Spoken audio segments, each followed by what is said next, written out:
didn't come into the office. Social distancing. Right, right.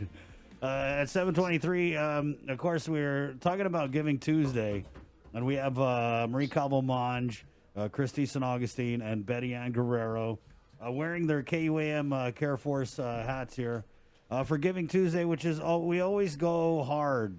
I don't know if that's the right way to put it, but we always go hard on Giving Tuesday. So this year, definitely feeling some type of way about COVID. And I was going through the Giving Tuesday Instagram last night, guys, and it's just been so amazing, the outpouring of support from just all of our different Giving Tuesday partners. And that's something that we're definitely thinking about this year and something we're working hard to replicate, right? So let's kind of talk about how we're doing Giving Tuesday in our own way during this pandemic.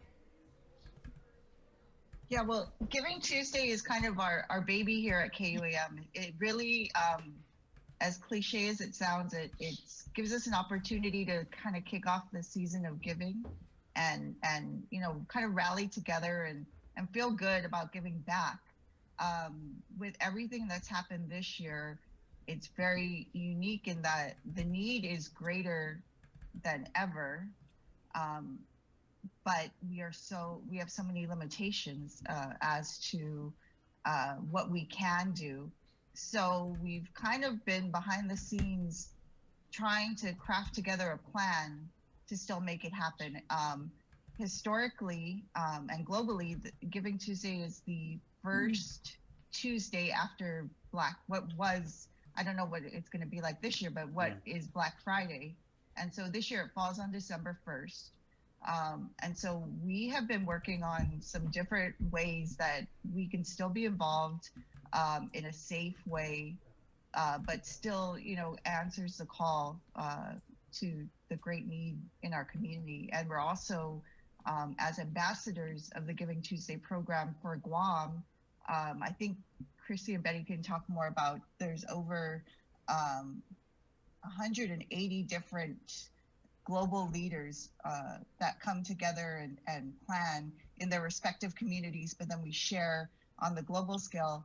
I think that, we really are just trying to generate the buzz for Giving Tuesday. So everybody, whether they be an individual or a company or an organization, can come together and do something, anything for this special day. And we can really, put Guam on the map once again with our efforts to give back to the community. How important was it, Christy, to put Giving Tuesday together and not let it be just one of these other things that COVID takes away from us? I'm sorry, what was that, Chris? Sorry. How important is it to do Giving Tuesday this year and not let it be one of those things that COVID takes away from us? Gosh, I honestly, as Marie said, it's been really trying, but I think, already just right off the bat, we're going to be feeding our vets, this year with the help of West Care and UOG. I think it's their recruits, I believe, and I think that's already an awesome, giving back, and we're also, working on putting some care packages together for our frontliners and also our Manumco for St. Dominic's, which we usually do our annual caroling, but unfortunately because of COVID, we're unable to do that. Man, that's too bad because I've really been working on my singing this year. I was like, this was the year. I know we have additional, talents that have come on board with us. We got a lot of musicians working here now. Yeah. So I mean, who knows? Maybe we could work out something where we could do it virtually. Right. I'm thinking virtual or something. Yeah. Yeah. It has to be. Yeah. Yep. Betty Ann, let's talk about the. I'm just laughing because she was like, "Do not ask me a question." She's great. Ooh, boy. You're gonna get it. I get it later. No, but Betty, every year we do this, right? And just talk about the feeling, the responses that we get from our Giving Tuesday partners when you make the ask. I mean, no matter how hard the economy is or whatever, they're just always there. What's that like? It's very overwhelming and very it puts a smile on our faces, and it makes us feel like what we're doing matters. Giving back to the community. I can't explain how when you go and you're feeding someone or you're giving a donation Right. to an organization, the smiles on their faces, it's just priceless, and it just it makes me happy. No, you're right, Betty. I mean, every time we do anything, like Chris has gone to, like for example, Mount Carmel School. Right. The outpouring of support from those kids, you can't help but leave or be there in that moment and cry or shed a tear. And the same thing like at St. Dominic's. Yeah. And I And think just that's thinking about yeah, and that's the kind of feeling we want everybody to experience, Right. especially think- during I this mean, time. Having you guys here, or everyone in the room, in the studio right now, Chris, Bree, Jason, Joe, sir, everybody in the company comes together. And I know, it is going to be a lot different this year. I know Chris and Bree, what we usually do is we call it our Giving Tuesday Marathon, and everybody's detailed to a different activity. Right. But I know your baby has been Mount Carmel and going to and Southern High Right. and hitting up Southern schools and working with the kids, and they, I mean, I've never been there myself. I've done other things, but what you guys film and document, it brings tears to your eyes. Yeah. And I think that it really has a great impact, and Giving Tuesday Global took notice. And with Christy and Betty on this call, I just want to commend them, because every year, I mean, we just do it to do it, right? But last year, before COVID, everything happened, we were identified by Global Giving Tuesday, and they invited KUAM to be a member of this organization, and specifically KUAM, with our, just recognizing our efforts, because we've participated I think I've worked with you guys for over 20 years, and we always do things during the season of giving. But I think when we identified our big day as Giving Tuesday like 6 years ago, it's just part of KUAM and who we are. Yeah, I think one thing that's cool is, when we first started doing it, obviously there's a lot of shaking the tree that goes on. When I put out the ask to Mount Carmel, Mike Phillips and the gang down at Mount Carmel, they were more than happy to do it. Second year, even Miss Angel at Southern High, I mean, she's just been so instrumental. And what I think is really cool is the first couple years, I'm calling, hey, we're doing Giving Tuesday again. Can we count you guys in? A third year on to last year, they're calling me. Mount Carmel's calling, hey, we're doing the toy drive. We already got donations going. Miss Angel Southern High, we've been bringing in the canned goods.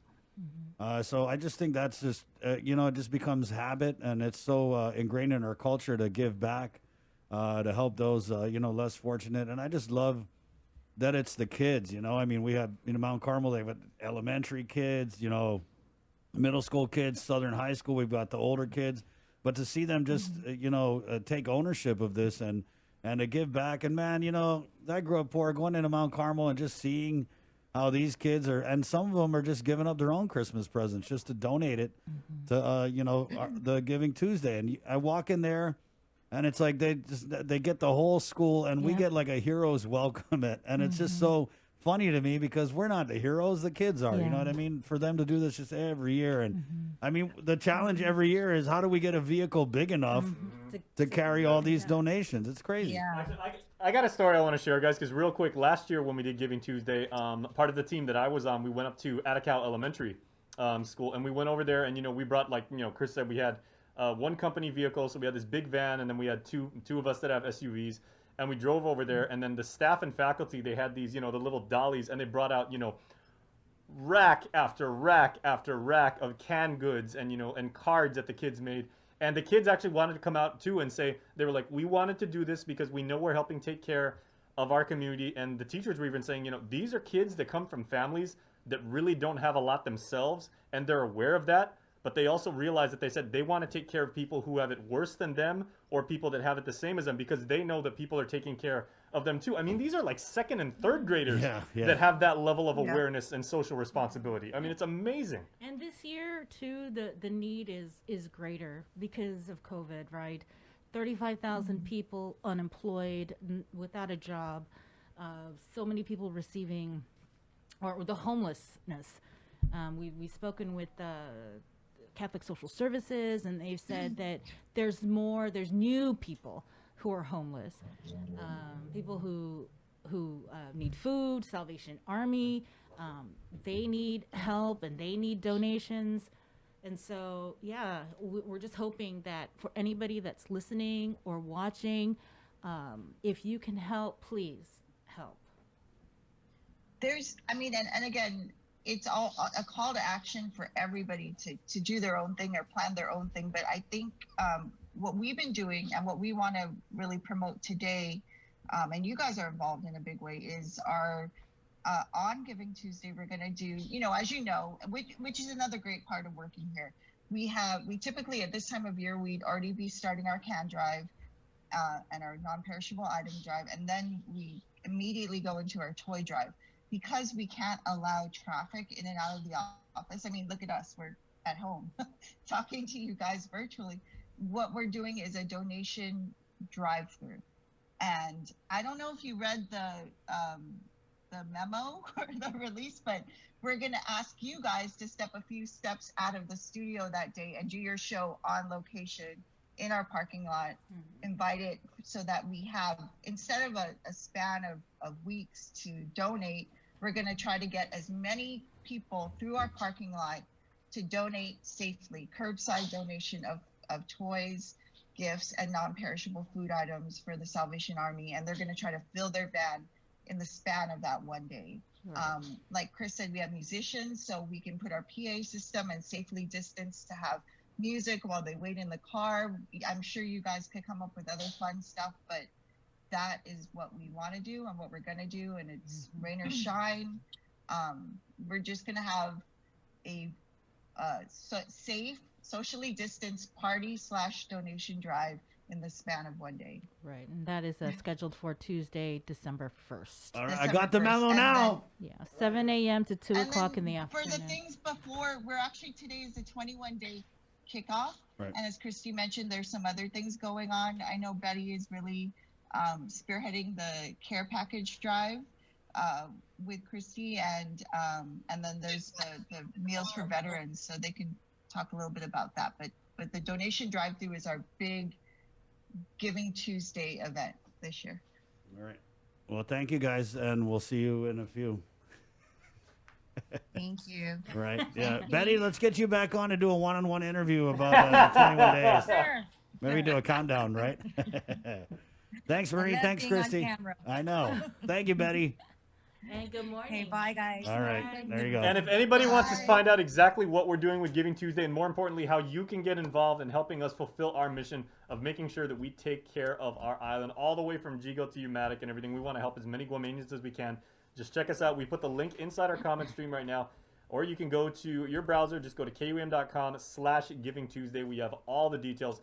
And we would love for you to be part of something that we have really come to know and look forward to and really cherish as a KUAM tradition. So thank you, everybody, for your help. Thank you, Jason. Let's go back into the KUAM News Zoom room where, I don't know, I'm thinking Mark Scott, Guam Guard, PIO, could